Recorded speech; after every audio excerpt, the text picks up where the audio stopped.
तो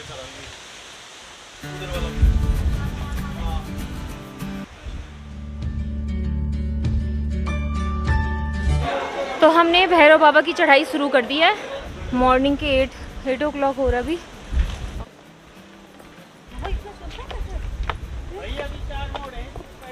कोई बात नहीं, चारों पार करेंगे, एक दिन छोड़ेंगे, कभी पहुंचेंगे ऊपर। ये चारों एक्साइटेड बढ़ते जा रहे हैं अपने डेस्टिनेशन की तरफ। ओवर एक्साइटेड है।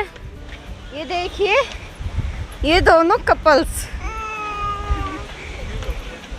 ऐसे चलना आसान हो जाता है।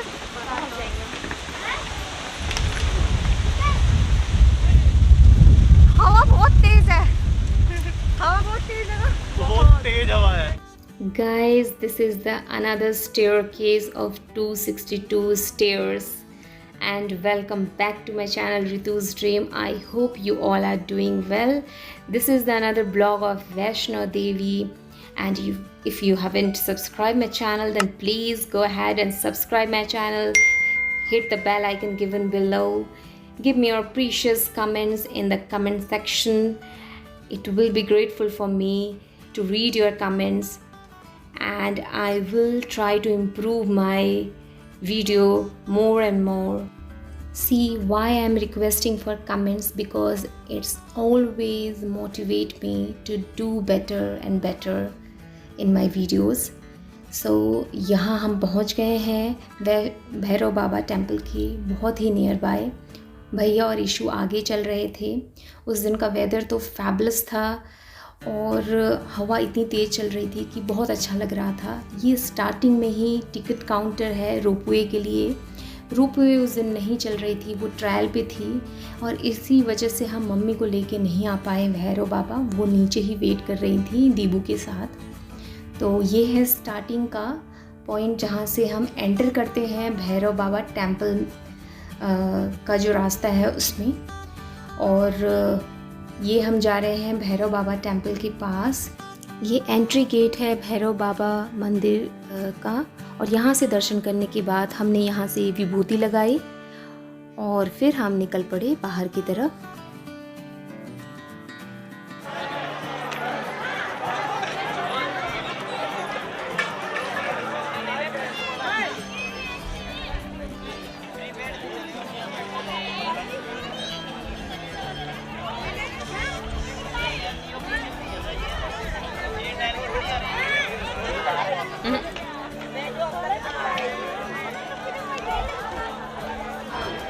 ये सब जा रहे हैं स्टेयर से और हम जा रहे हैं रोड से, क्योंकि हमारे पैर में, नितिन के पैर में ज़्यादा दर्द हो रहा है। ये मैं और नितिन रोडवे की तरफ से जाने लगे, और रास्ते में है ये प्रसाद के लिए शॉप्स। 2-3 शॉप्स हैं और कुछ खाने के लिए भी छोटे मोटे होटल्स हैं।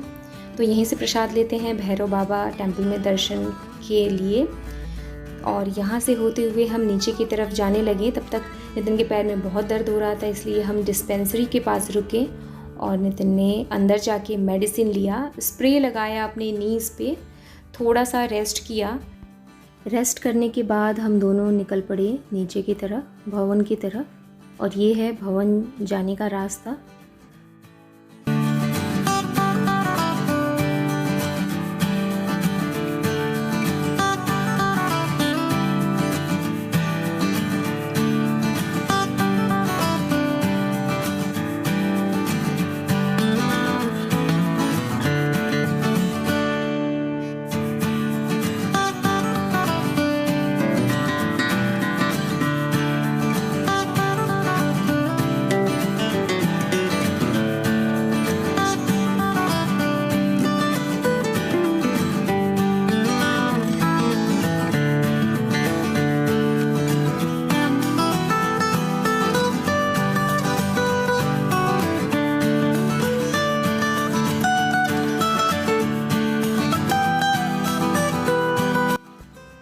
मैं और नितिन पहुंच गए माता के भवन के पास, जहां सब लोग हमारा वेट कर रहे थे।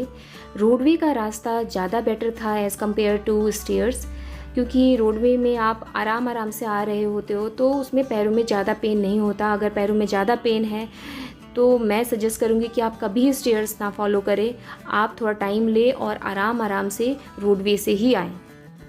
इसके बाद हमने ब्रेकफ़ास्ट करा, क्योंकि उस टाइम तक हमने ब्रेकफ़ास्ट करा नहीं था। टाइम 10:30 के आसपास का हो रहा था और ब्रेकफ़ास्ट करने के बाद हम निकल पड़े नीचे की तरफ। अगर वैष्णो देवी की यात्रा करने और दर्शन करने की बात करूँ तो अगर आप दर्शन करना चाहते हैं, धूप से बचना चाहते हैं, थोड़ा रेस्ट लेना चाहते हैं, तो आप इवनिंग में निकलिए।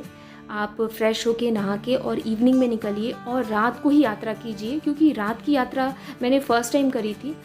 ये मेरा 3rd टाइम था जब मैंने वैष्णो देवी की चढ़ाई करी थी। तो रात की यात्रा बहुत ही अच्छी थी और हमें बहुत अच्छे से दर्शन हो गया। दूसरे दिन भैरव बाबा का भी दर्शन हो गया और आराम से हम नीचे उतर गए।